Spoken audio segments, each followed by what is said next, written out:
Hello everyone, this is the finale of What If Naruto Was Neglected and Escapes to Kumo, and I hope you guys enjoy this video and to like, to subscribe, to share, and check out the playlist. To see more, comment down below.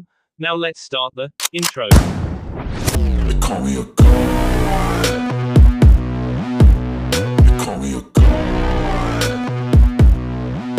They call me a god. Join my membership, the perks are great. It's in the description.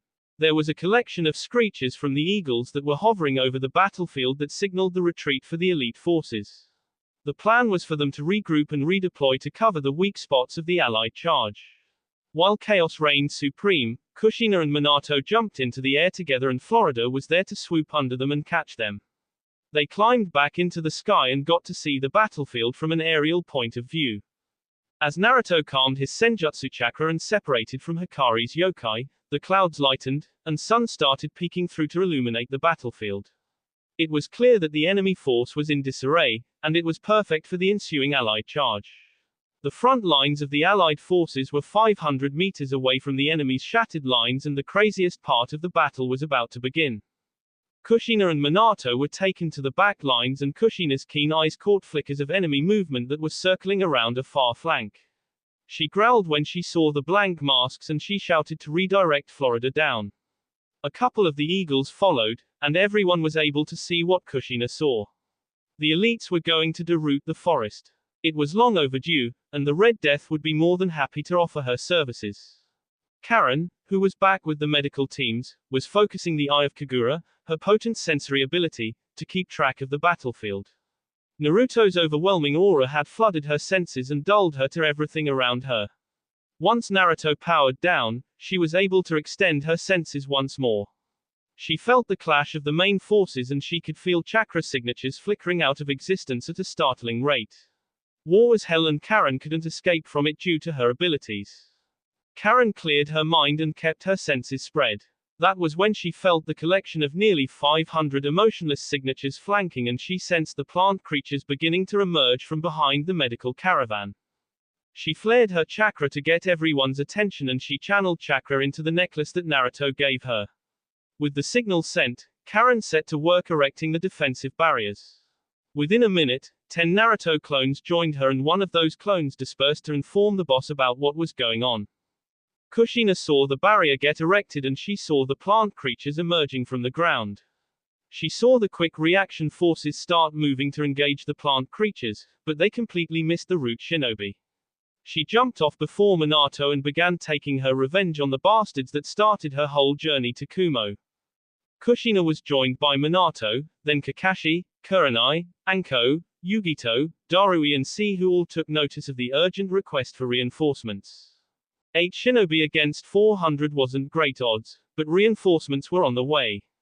Plus, root shinobi could never fight to their fullest potential. Without emotions, they never knew what they were fighting for. They just acted on orders and completed them without passion or emotion. They could never surpass their natural limits because that kind of growth required the very emotions that made them human. This was it. This was the decisive battle, and his veteran instincts told him that things were not going well. Despite the numerical advantage, Danzo could not fathom a way to defeat the Raikage nor the forces that backed him up. Despite that, Danzo was old, weary and stubborn as a mule. He was not going to retreat. He would rather die fighting and take some people with him before he went to whatever awaited him after D. Danzo unsealed his right arm and used his Sharingan eyes to their fullest as he counted the reinforcements that were arriving. Despite his old age, he was still able to best the first 5 shinobi that attempted to fight him. This was noticed immediately, and he was enveloped in a defensive circle of root shinobi that were entrapped by roughly 20 of the allied forces. Before Danzo could order the engagement, long, luscious and beautiful red hair caught his attention and he locked eyes with the Red D, previously of Konoha. She stalked forward to him and the 10 root shinobi that were standing protectively in front of him. A wicked smile found its way onto her face. "You have no idea how long I have waited for this day, you see," Kushina said with a calm menace. Danzo growled, "I am glad that I will get to take my revenge on you, you disgraceful woman. You are the one that ruined everything. You are responsible for our fall." Kushina circled the root shinobi that were waiting on their master's orders as she replied, "Your own evil greed started this. You and Fugaku brought this onto yourselves. I simply took care of my family, as any mother should. I will skip gleefully into the next life knowing that you will rot in the pits of Yami."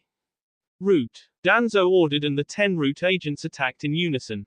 She saw the ghastly white arm that was dotted with 10 Sharingan eyes.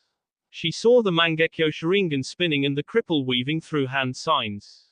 A series of vacuum bullets crashed into a thick water wall and Kushina sent chains piercing through the wall of water towards the sea. Danzo dodged and used his cane, that transformed into a tanto, to knock the chains aside. The battle increased in intensity as Kushina activated her chakra to its fullest and water encased her blades. Kushina spun while collecting, channeling and releasing her chakra with each slash of the sword.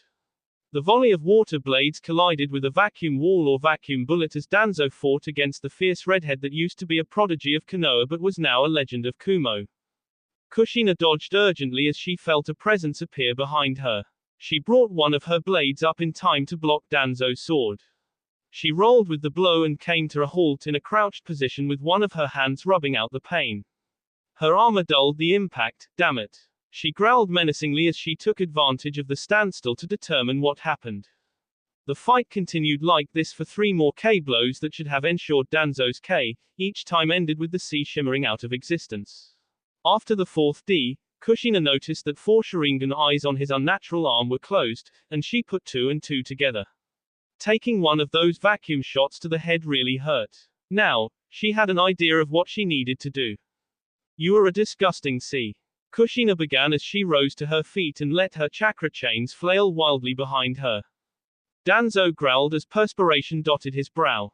He had been pushing himself and, despite his best efforts, his chakra was not limitless. "Wretched bee. You cannot defeat me." Kushina's smile broadened as more chains erupted. "I immobilized the FQB after I gave birth to my Sochi. This is nothing. Your withered and CA could never be enough to finish me." Kushina's chains darted forward, and Danzo was forced to begin dodging once again. The adamantine chains pressed him and cornered him into the barrier. His Sharingan saw the chains tapping 8 points on the ground and Danzo's eye widened. He fought to escape his impending doom, but one of the chains took advantage of his panic and pierced the shoulder of the ghastly white arm. Danzo cried out in pain as the adamantine chains started wrapping around the arm formed from Hashirama's cells. He tried to activate the Izanagi once more to simply escape the situation, but the adamantine chain was disrupting the flow of chakra to the Sharingan eyes. Danzo was completely encased in chains that sapped his chakra and disabled his resistance. Kushina activated the 8 seals that were placed on the ground and Danzo's chakra ceased moving through his chakra circulatory system.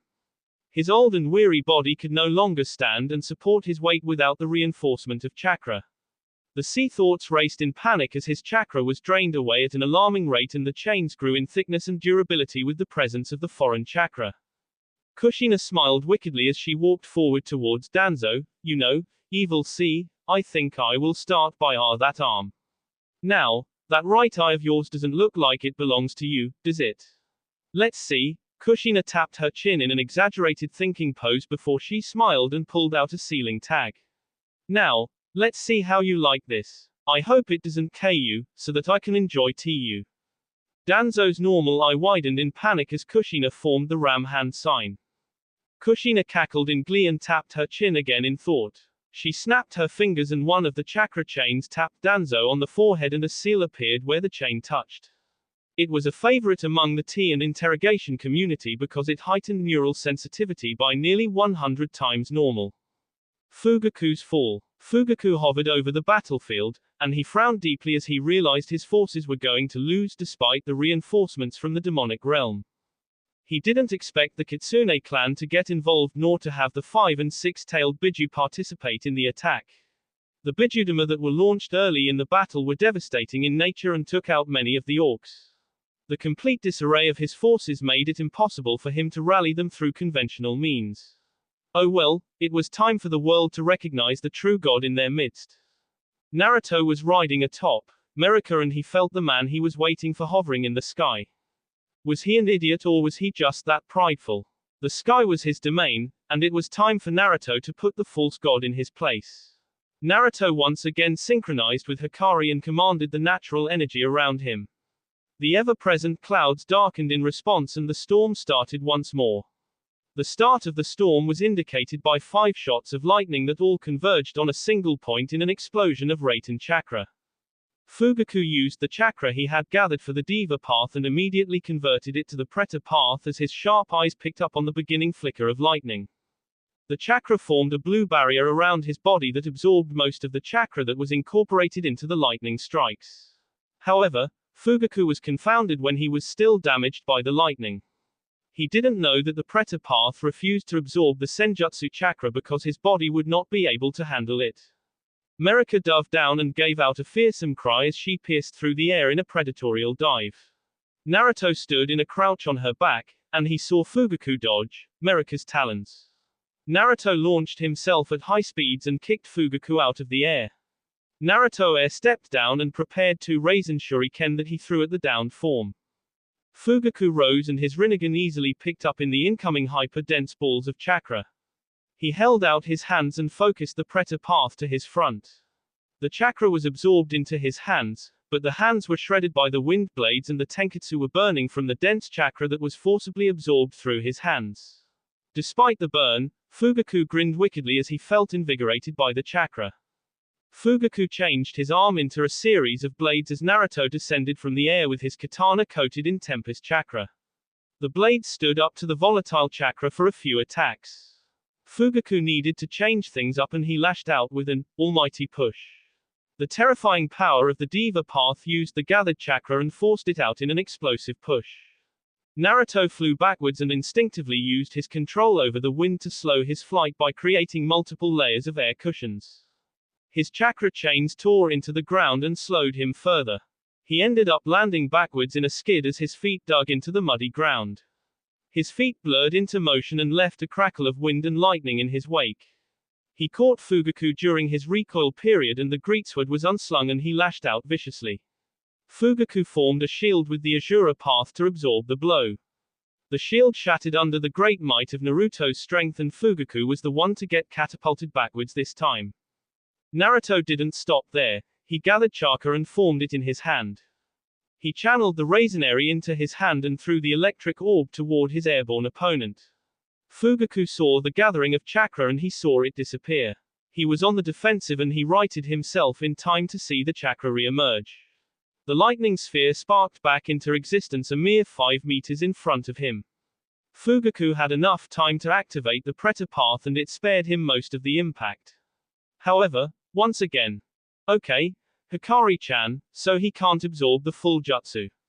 Why is that? Naruto thought as he was analyzing what was happening. It is the senjutsu component. He may have my father's eyes, but he is not a sage. He can't process the natural energy. Hikari postulated. Naruto nodded externally and smirked, then let's see him deal with this. 2 Raisingans formed in his hands, and they glowed a light and placid green color that just exuded natural energy. He blurred forward at the Hokage that had come to a stop. Naruto had to drop the Raisingans and he formed a wind wall to absorb the brunt gravitational force Fugaku threw at him. He was still blown backwards despite the amount of wind he channeled into the technique. Damn cheat code eyes. Naruto picked himself out of the mud and the yokai cloak still glowed vividly around him. He easily shook off the damage from the gravity and he decided that it was time for a regime change. Hundreds of clones sprouted around Naruto and took positions around the battlefield that seemed recently vacated. It was almost as if the shinobi and creatures fighting knew that they didn't want to be caught up in a fight between 2 such powerhouses. Golden clones closed in on Fugaku and they were repelled by a 360-degree wave of gravity that sent most of the clones flying backwards. Fugaku was surprised that the clones weren't dispelled outright, but he couldn't think on it because the real Naruto was tearing his way through the mud towards him. Each step was filled with wind and lightning that propelled him forward faster and faster. The distance closed rapidly, and Naruto lashed out with 2 Senjutsu Raisingans at Fugaku's torso. Fugaku activated the Preta path and was able to catch one of the fists in his hand. Fugaku desperately tried to absorb the chakra, but he couldn't process the natural energy. He released the other hand and jumped backwards with the violent momentum of the Rasengan, which propelled him into the muddy ground and formed a new trench in a violent fashion. Some words came into his mind, and he called out Naraka path. A statue emerged from the ground in a ghastly fashion and its tongue formed a pathway into the mouth. Fugaku walked hesitantly into the mouth of the King of Hell and moments later he walked out perfectly healed. This confounded Naruto, but he just figured that he would have to keep at it. Naruto did indeed keep at it and many other craters were formed over the next 20 minutes of the battle. The two were so deeply in their own fight that Fugaku failed to notice that the allied forces were really decimating what remained of his own forces. His son was captured, the other remaining Jinchuriki was armless and captured and the Orc Lord was killed by the divine bolts. The willpower of the allied forces was far greater than the shinobi operating on fear and threats of D from the Hokage. Naruto's yokai cloak was flickering as Hikari was struggling to maintain the connection and extend it. Naruto was pushing past his limits and damaging his chakra coils, but she knew that it was necessary to finish this fight. She looked through Naruto's eyes at the disheveled form of Fugaku and knew that he was close to his limit as well.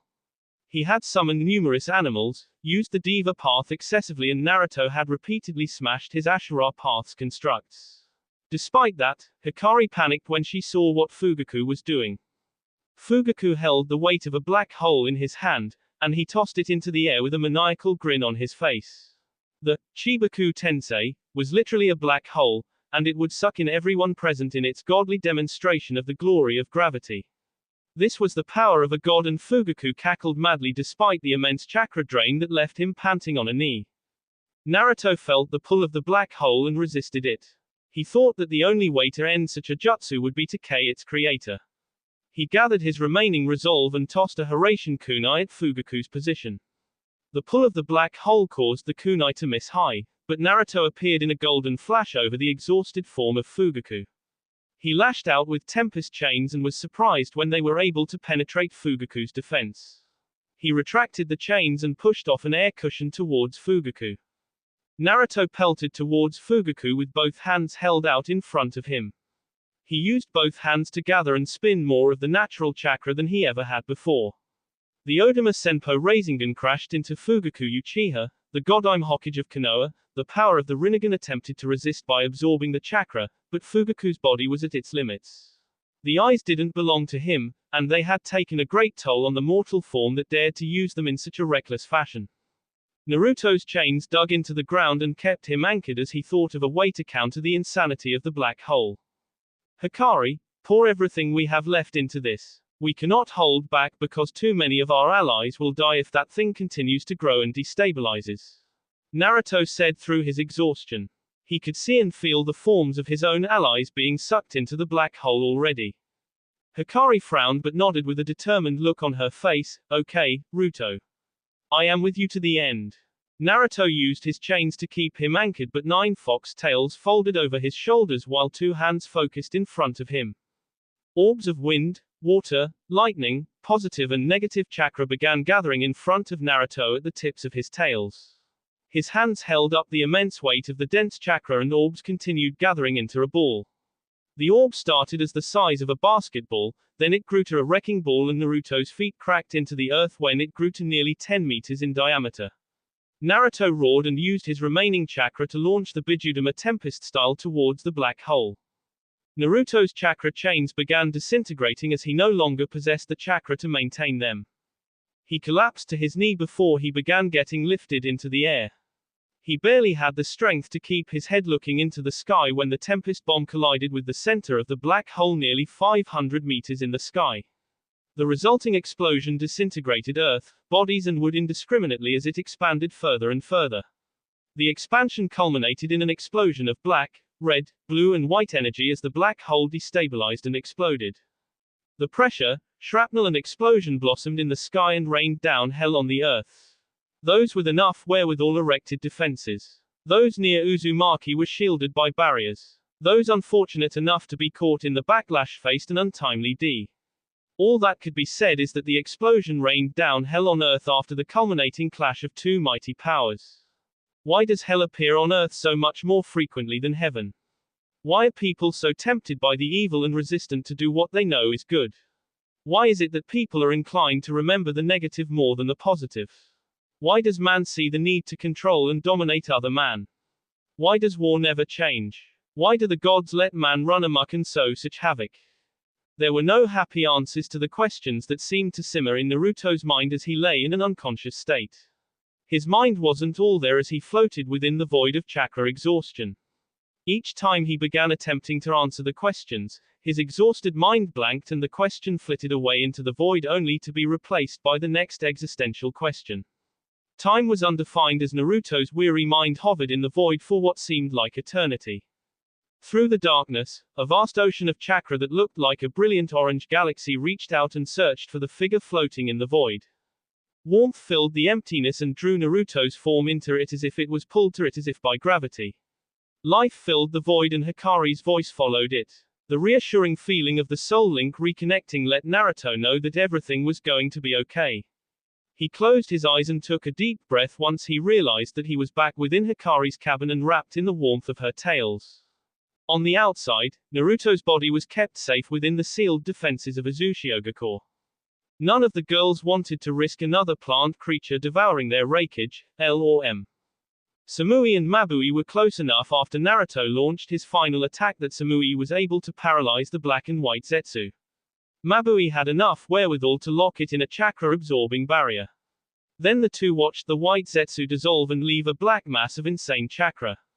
Mabui took her time making a molecular disintegration seal that she had learned from Mito Uzumaki's notes.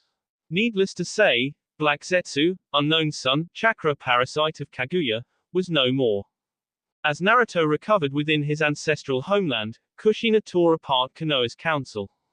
She took great enjoyment alongside Minato in his kitsune form when they cornered the civilian council within the bunker. They exposed all of their sins before Kushina's chains and Minato's wind blades left them in chunks. After the obvious targets that wronged Kushina, she calmed down and thought things out more rationally. Merika, Minato, Chome, Kokuo, Kuretsuki, Ao and Yahiko watched along as Kushina tore apart the council and they held their own war council that determined the fates of the guilty. After the unconditional surrender, the Allied forces moved in and occupied Konoha. The prevailing philosophy was that the children and younger generations were innocent. Kushina was insistent on this, and the other Kage agreed once the Biju and Demon clans backed her. That didn't stop a slew of from following the defeat of Fugaku. Uzumaki truth seals and screening seals were used as evidence upon interrogation of every surviving shinobi and influential civilian. The screening took 3 days as clan head after clan head pleaded their case. Shinobi families did the same and many were spared. Mikoto, Itachi and Sasumi revealed themselves and were allowed to determine the fate of the Uchiha. Sasuke was jailed along with the other Uchiha Jinchuriki, but their fates were only on hold until Naruto woke up to extract the Biju. The Uchiha children, non-shinobi parents, clan vassals and clan artisans were all sealed with prisoner seals and the clan assets were seized. Overall, the Uchiha clan paid the most for its offenses and there was much wailing and gnashing of teeth. Each of the shinobi clans were also sealed, but they were spared the prisoner seals. They were given probation seals that could paralyze them and lock their chakra upon activation. The Kurama, Hyuga, Yamanaka, and Inuzuka were all sealed in this way to ensure compliance. Each of the clans were truly fractured and diminished from the battle's losses. Each of the clans looked hopeless as if they were men walking. The Fire Capital also surrendered unconditionally when they stopped long enough to realize that a Zetsu clone was imitating the Fire Lord. The samurai captain responsible for the capital's defense was the one that cut off the Fire Lord's hand and saw that he didn't be normal. Iwa and Am had the honor of occupying the Fire Capital until the other daimyo could meet and determine its fate. They mainly just held up operations in the city until the leaders decided what needed to be done. Naruto awoke 4 days after the final attack within the state-of-the-art medical wing of Uzushio's hospital. His eyes squeezed in protestation of the blinding fluorescent lights, his nose wrinkled at the overwhelming antiseptic smell. His muscles were weary and tight from the immense overuse of yokai, chakra and natural energy. His throat was completely parched and drier than Gaara's sand gourd in the middle of Wind Country's desert. His body was wrapped in bandages that contained seals to aid in his recovery, which made him feel stiffer than he already was. Naruto groaned and leaned over on the bed to grab the cup of water that was sitting on the bedside table. He grabbed the cup and sucked it down greedily. He looked out the window and saw that it was nighttime, which made him curse the fact that the hospital lights were left on.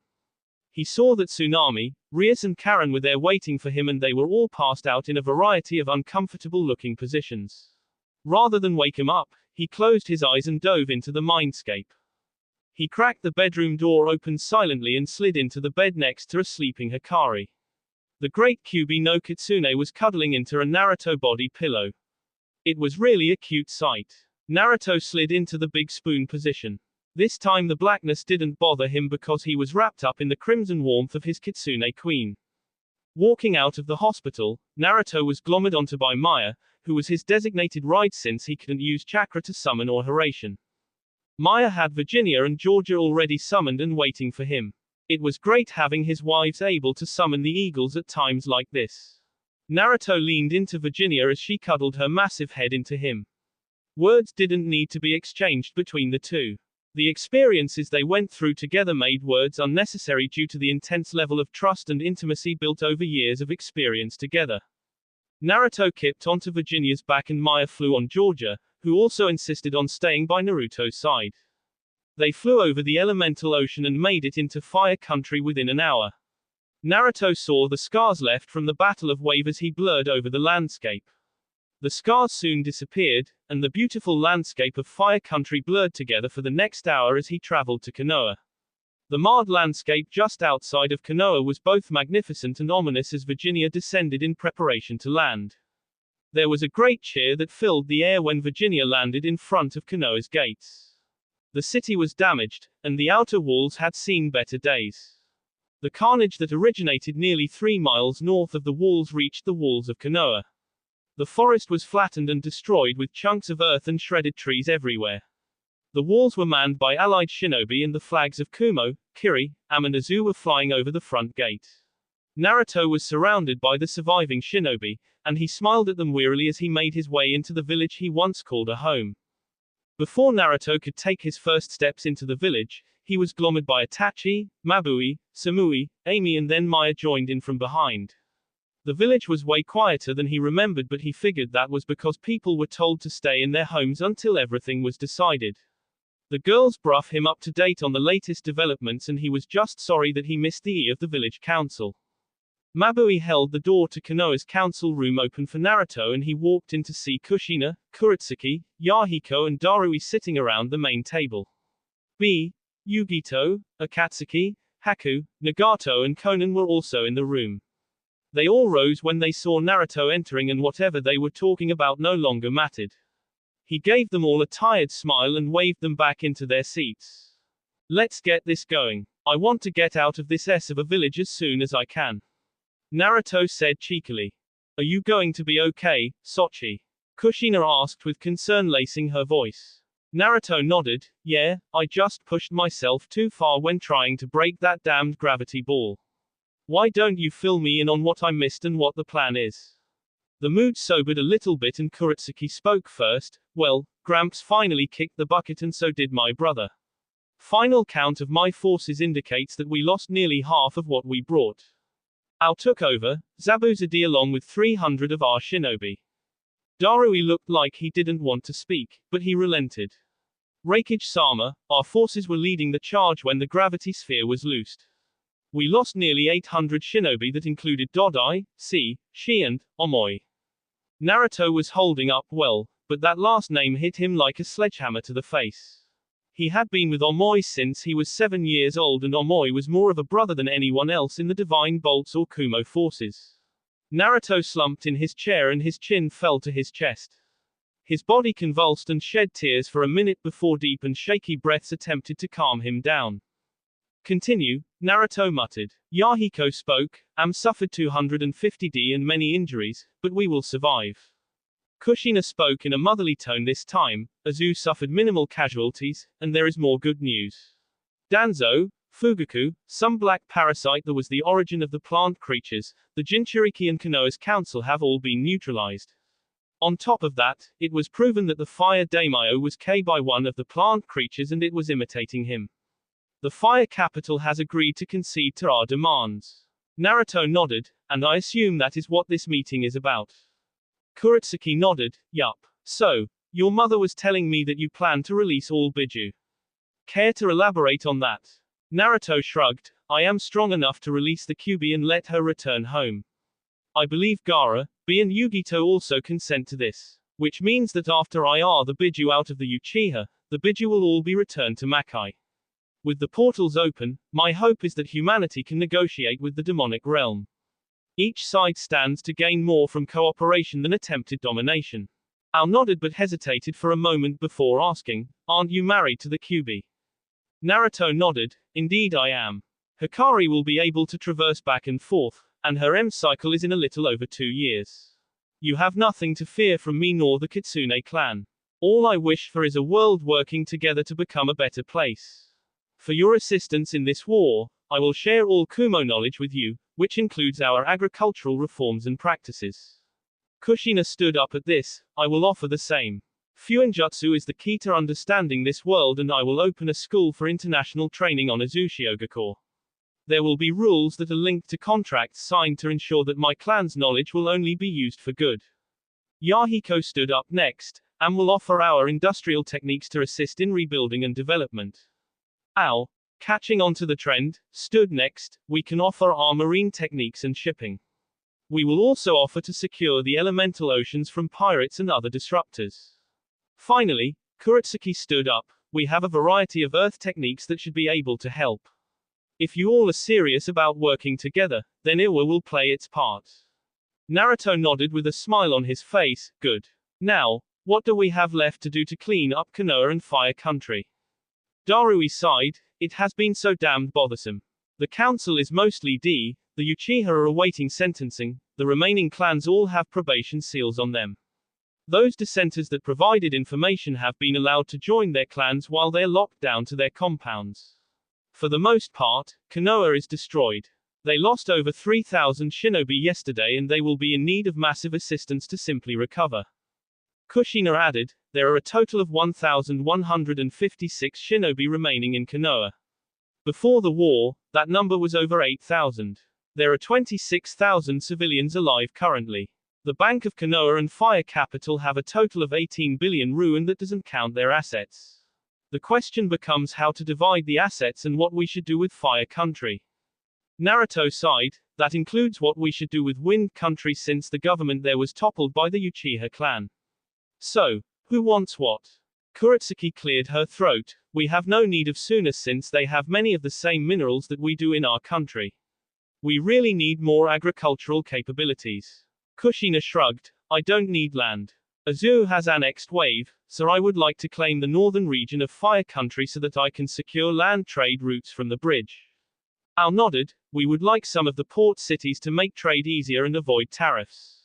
Everyone looked to Am and Yahiko rubbed the back of his neck sheepishly, well, we could expand Am's border and take the northwestern region of Hai no Kuni and the northeastern region of Kase no Kuni.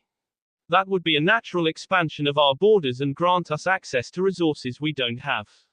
Naruto nodded at that, so, we would essentially be taking away most of the northeastern coast from Hai no Kuni. That sounds fair to me but I don't think Hai no Kuni will like it. We can divide up the missions and regulate what missions Konoha gets. How do we want to handle the appointment of a new cage? This question caused everyone to pause. Kushina volunteered an option, we put our conditions into AB contract and allow them to select a cage. The cage will be mandated to sign the contract. We can offer the same solution to the daimyo. The way I see it, we have them by the B, and we should use it to get what we want. Naruto took over after that, the B contracts are a good idea. In fact, I think creating a neutrality agreement for all 5 cage bound by B would be a good thing. That being said, it is now time for me to ask each of you to be the better men and women I know you are. The people of Fire Country are not completely innocent, but they were merely following the orders of their leaders. We should be merciful in our victory to make way for a better future. Kuretsuki was growling, I lost my father, brother and grandfather to these bastards. Naruto nodded with an understanding smile on his face, and an untold number of fathers, mothers, sons, daughters, aunts and uncles during this war as well. We have the power to effect change and we shouldn't squander this opportunity for simple revenge, Kuretsuki-chan. Kuretsuki clenched her fist and wiped away a tear before nodding slowly. Understood, Reikage-sama. 3 years later, Kiru, Kitsune territory of Makai. Naruto was sitting in a medical room next to Hikari that was in her humanoid form. She was panting and covered in sweat while Tsunade, Hinata and Shizune took care of her medical needs and the needs of the 5 children that were just born. Each of the children had small fox ears that were blonde or orange in color with a single tail to match. Naruto remained with his hand held firmly by the queen of the Kitsune. You did great, my love. Naruto said with a magnificent smile on his face despite the pain emanating from his crushed hand. Hikari looked up wearily to Naruto, where are our kits? Naruto smiled, they are getting cleaned off. They are just fine and perfectly healthy. I am so proud of you, Kyuheim. Hikari found a smile working its way onto her face as her red hair clung to her form. Thanks, my king. Once I get cleaned up, we can get the rest of the family in here. Naruto shook his head and chuckled, they are all running amok at the festival. Just get your strength together for the presentation. Hikari closed her eyes and took a deep breath, but her rest was interrupted by 5 kits being placed in her arms and across her chest. Her crimson eyes shone in joy as she wrapped her tails around her kits and held them close. Naruto leaned over and allowed his tails to encase them as well. They remained like this for a bit before Naruto rose and placed a K of Grodd on Hikari's sweet lips. 30 minutes later, Hikari and Naruto walked out onto the balcony of the central tree that overlooked Kiryu. The Kitsune clan was formed up below and the 8 other Biju were present with representatives from each of their respective clans. The summoning eagles, snakes, salamanders and crows were also present among the crowd of Kitsune as representatives of the summoning realm. In addition, there were 4 Uzumaki women in the crowd with 7 blonde or red-headed children running around. Then the group of Naruto's official wives were waiting for him on the balcony with each of them holding their own children and swollen bellies. Or in Tsunami's case, the 3 children that Naruto had blessed her with along with Inari. Naruto walked forward in his red kimono flanked by Hikari who was wearing a red, ceremonial yukata. 18 tails, 9 blonde and 9 orange, flickered behind the royal couple of the Kitsune clan. The 2 of them looked regal and proud as they walked out of the enclosure. They carried their children forward to the edge of the balcony and the Kitsune clan erupted in yips while the humans present cheered. The other demonic clans, summoning clans and Biju bowed their heads in respect to the queen of the Kitsune and the king of demons. Naruto went through each of his children and introduced them to his kin, clan and demon realm. These kids represented the treaty between the human, demonic and summoning realms. The treaty represented the hope for the future, a future of peace. That was why the feeling was so jubilant as Naruto lifted his children one by one and shared the names. This beautiful red-headed girl is granted the name Inari, in honor of the goddess of the foxes. This little kit, with his blonde hair and orange tips, is Romo, in honor of the sage. My life is blessed, and my heart is won by this one's yokai. This little girl, with her beautiful red coat and white tips is named Shina, in honor of my mother. My second boy has the prankster spirit in him. I can feel the mischievous nature in his yokai already. We give him the name Kitsune as homage to Susanoo, god of storms and mischief. Finally, my son that electrocuted me upon first touch, to him I shall grant the name of Tempest. Naruto allowed the cheers to go on for some time before he handed the kits off to his wives and stepped forward with Kurama's hand in his. We have made great strides in the name of peace over the last 3 years. You have each honored me with your sincere efforts and diligent work.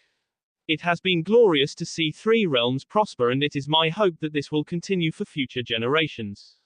To my dearest friends, family, people, demons and summons, I simply wish to say thank you. Naruto and Hikari bowed and left the gathering to go wild in celebration of the newborn princes and princesses of the demon realm. That will be all for this video. Be sure to like, subscribe, share, and comment down below for more videos. Goodbye.